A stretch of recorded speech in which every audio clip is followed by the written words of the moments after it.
नमस्कार दोस्तों, स्वागत है आपका अपने चैनल NRP स्टोरी लाइफ में। आज की हमारी कहानी है सोने का पिंजरा। एक शहर में कपड़े का एक बहुत बड़ा व्यापारी था।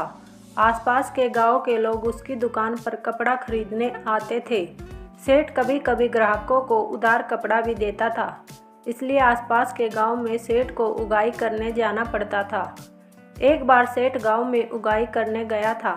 वहां से लौटते समय एक पेड़ के नीचे वह आराम करने बैठ गया और थोड़ी देर में उसे नींद आ गई। जब वह नींद से जागा तो उसने अपने आसपास तोतों का समूह देखा। हरे रंग, लाल चोंच और गले पर काली पट्टी वाले तोतों को देखकर सेठ ने सोचा, कितने सुंदर हैं ये तोते।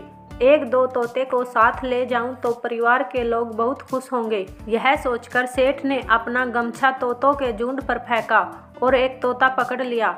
इस तोते को सेठ अपने घर ले गया। सेठ ने घर पूछकर तोते के लिए सोने का पिंजरा बनवाया। उसमें तोते के लिए बैठक और एक झूला रखवाया। पानी पीने के लिए कटोरी और खाने के लिए एक छोटी सी तस्तरी भी रखवाई। तोता सोने के पिंजरे में रहने लगा।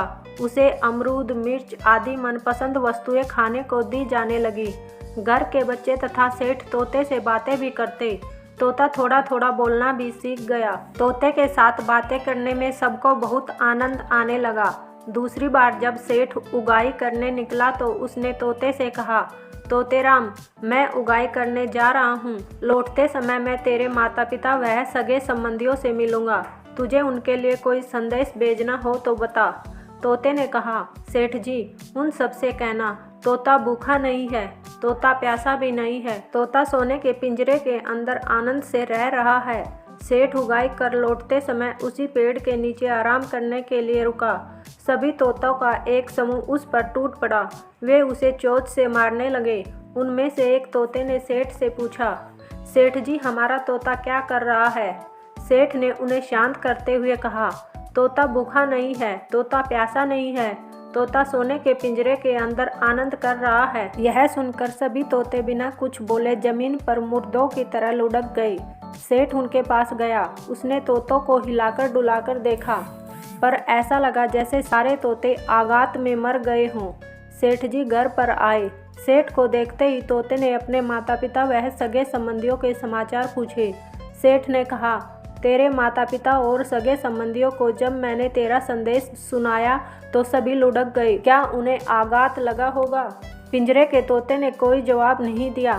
सेठ की बात सुनकर वह स्वयं भी पिंजरे में झूले से नीचे गिर पड़ा। सेठ ने यह देखा तो उसे बहुत आश्चर्य हुआ। उसने पिंजरे का दरवाज़ा खोला और तोते को हिला डुलाकर देखा।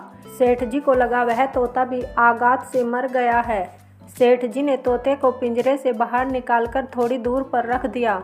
मौका देखकर तोता पंख फड़फड़ाता हुआ उड़ गया। जाते जाते उसने कहा, सेठ जी, मैं आपका आभारी हूँ। मुझे अपने माता पिता का संदेश मिल गया है। मैं उनसे मिलने जा रहा हूँ। आपका पिंजरा सोने का था, लेकिन वह पिंजरा था, मेरे लिए वह जेल थी। तोता उड़ता हुआ जंगल में अपने माता पिता और सगे संबंधियों के पास पहुंच गया। उसे लौटकर आया हुआ देखकर सब खुश हो गए। अब मुक्त वातावरण में तोता सबके साथ आनंद से रहने लगा। धन्यवाद दोस्तों।